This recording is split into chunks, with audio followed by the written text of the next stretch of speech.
Alright, today's goal is to take this ATV winch, get it mounted onto this plate, just a standard 2-inch Reese Receiver. I do have this to use as a guide. Eventually I have a plan for it. Get to that later. And then we're going to mount our solenoid onto this plate along with a quick disconnect 12 volt and a wireless receiver for our winch remote. So when we're all done, we should have an ATV winch that's on a Reese receiver with wireless control and a quick disconnect 12 volt power.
Nice and rigid now. Might throw a light bead just to keep that in place.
This plate was a piece of scrap sheet metal I had kicking around. You can see I threw some black spray paint on it. It's a little rough looking, but for the task it'll be sufficient to do a little corrosion protection. A few spots I need to touch up. To add a little rigidity, I bent these corners just to make it so that it wouldn't flex quite so much. It's working quite well for that. And then to keep the corners from bending back out, I just put some small welds in just to secure it. I started running the bead down there, but I was afraid I was just going to melt through and that it wasn't worth it. And same thing down here. This notch was not put in for anything in particular. It just was already there, and I decided that it would work fine to leave it as is for what I'm doing. Alright, my next task is going to be to get this frame off the winch. I do plan to reuse this piece of the rollers. I think it works quite well for this winch setup, and I think the bolt hole wants to line up just fine. Next thing is to figure out whether I'm using this plate to mount to this plate or just deleting this plate altogether. The piece of the rollers here I do think will mount into those two holes there.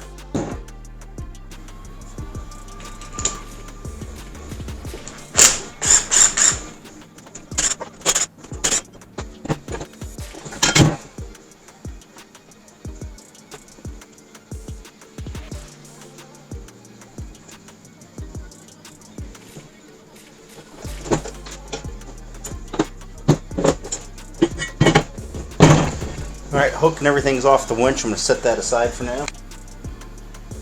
Alright, the next piece to come apart is the rollers.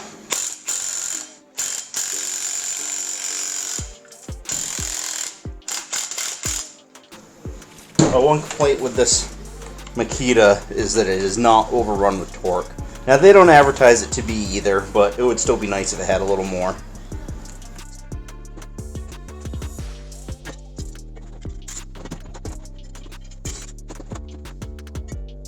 Alright, I don't know if I can get this into view or not, but as I suspected, those holes line up just fine.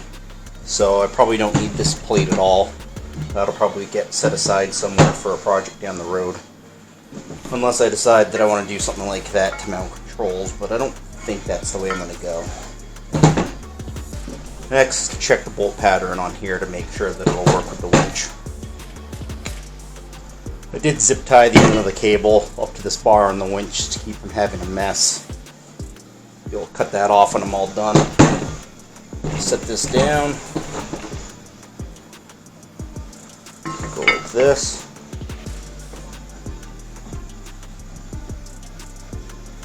Like that bolt pattern right there lines up beautifully.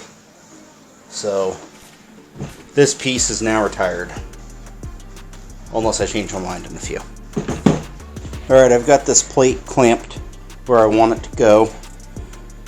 This hole and this hole are going to hold the winch in place, and then I'm going to grab one more hole, I think here, just to keep it from being able to pivot. I might grab this one too, we'll see.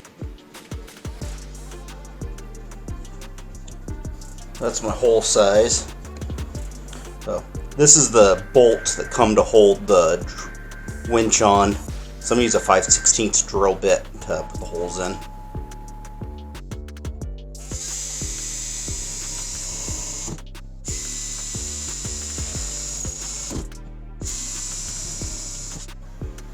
Alright, let's see how this lines up.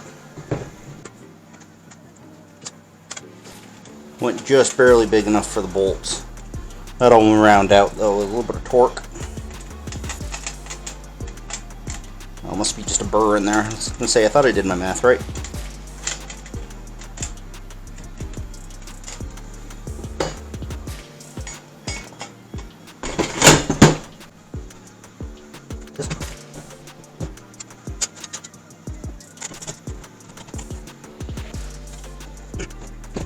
Alright, looks like it's going to fit up nicely.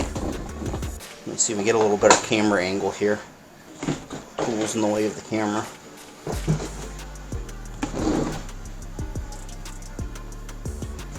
Challenging part's going to be using the limited real estate. I didn't want to go huge with that, but I still need to get the wireless receiver mounted, the solenoid block, and of course my power.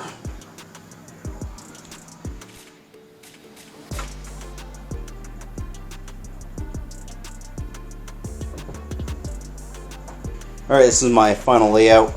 My wireless receiver over here. The cables will run out here, connect into my solenoid here. You see that a couple of the wires don't match in color. I did a video on how I figured that all out. But anyhow, that'll come back to my solenoid block here. The M ones are for the motor. So M minus, a short little run here. And then I've got M positive off of this block here to here.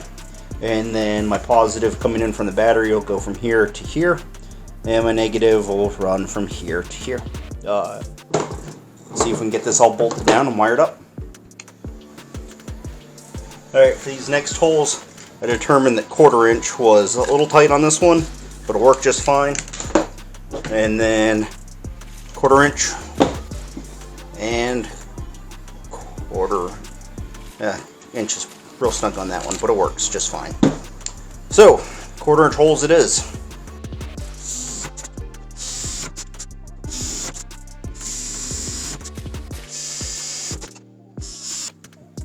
The burr.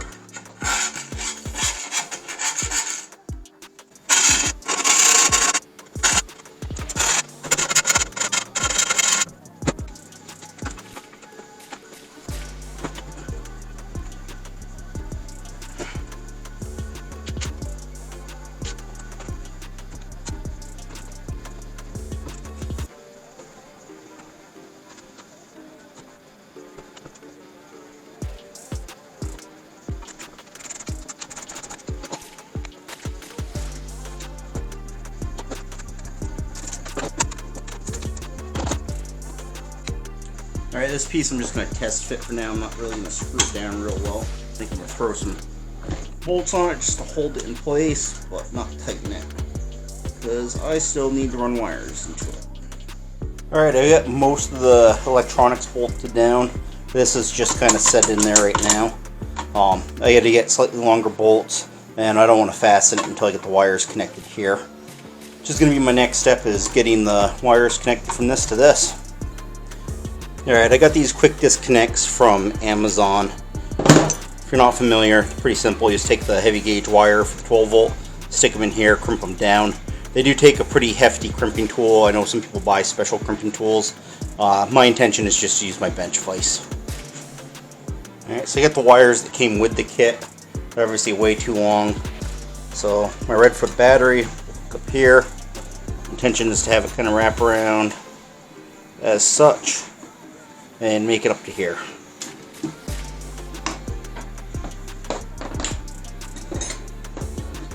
Black wire, similarly, we'll hook here, run down.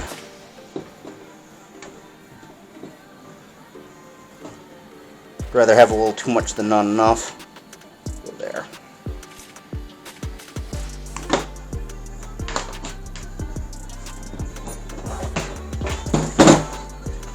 Nice thing is, these big long wires that came with the kit, I'm going to have a whole bunch of wire left over. Get these ends stripped. Get these crimped on, which obviously they're going to be a little bit on the big side. I've been debating some solder or something to help it bind good, but I want to be able to use a little bit heavier gauge cable to deliver the power in case my power source isn't real close by. Get an idea of where I need to strip to. I'll stick that all the way in. My thumb there at the end. And then I'm going to go just a little bit less. I usually kind of work my way around gently and then start running the tool back and forth until it cuts all the way around. It should slide right off nicely. There's one. And we'll repeat the process with the red wire.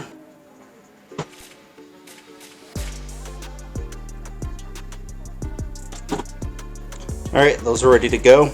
Get these ends clamped on there, and we should be good to go.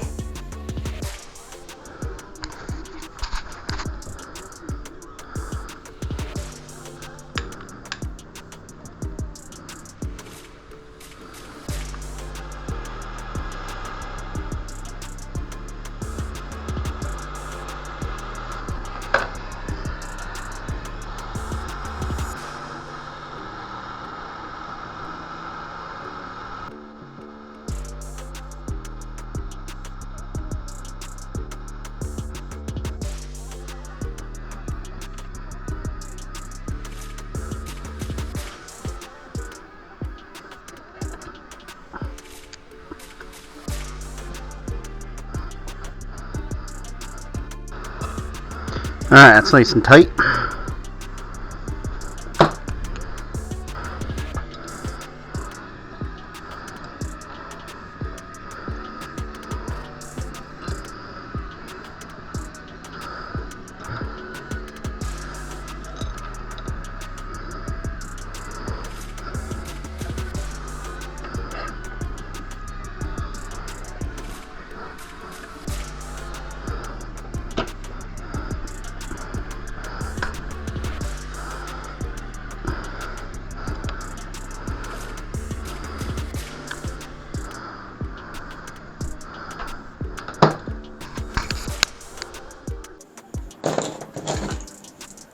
Alright, I got my two wires made up.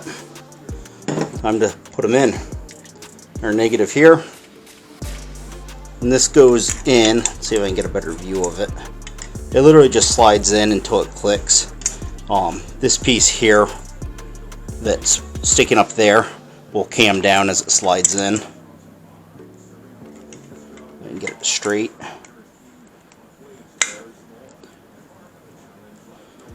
Well, try that one more time.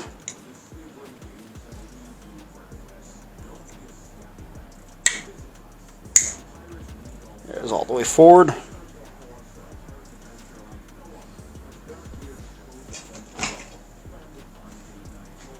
bottom's not quite far enough in. There. And it's clicked. So that's now ready to go.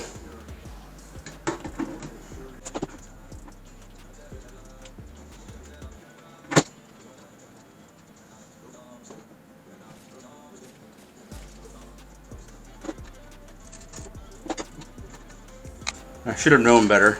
10 mil bolts. Nuts. Alright, here's that one. Just kind of get things in position. I'm going to do that.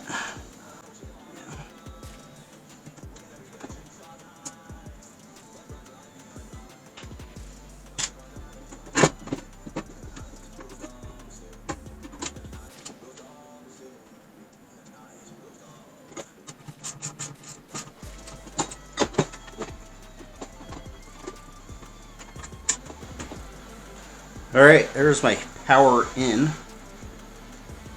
I have a short leg here, and then a longer leg here.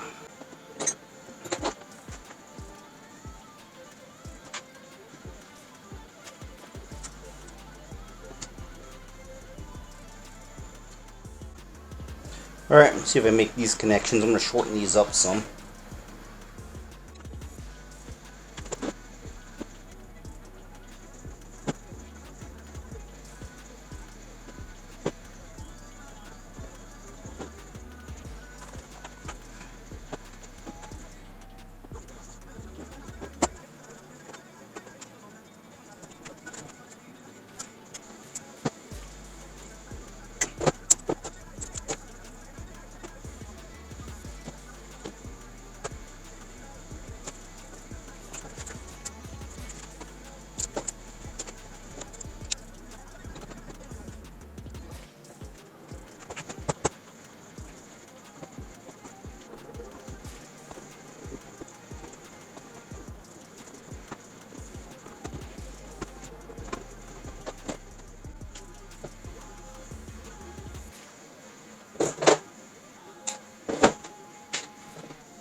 Alright, let's see if I left myself enough space to hook this zip tie and hook this cable back up.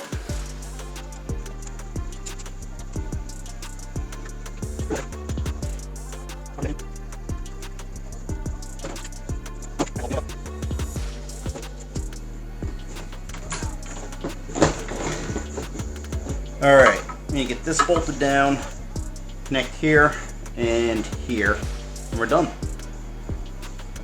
Do you think I might put a bracket in here too, just to keep that from bouncing so much. Alright, just to tighten this up a little bit, I'm adding this little angle bracket in right here. Using an existing screw, there's probably this much thread, you know, a good inch or so, into this piece here. It's a very long bolt that runs the whole length, so I was comfortable adding that into it. So one hole through here, bolted on, and that should tighten that up quite a bit.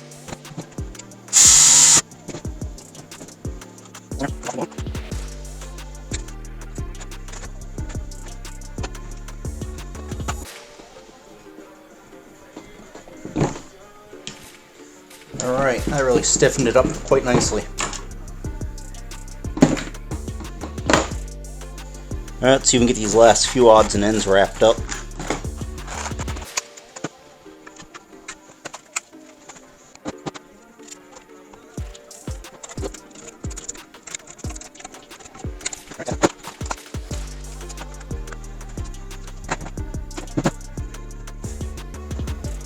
Certainly going to be a stubby little connector here.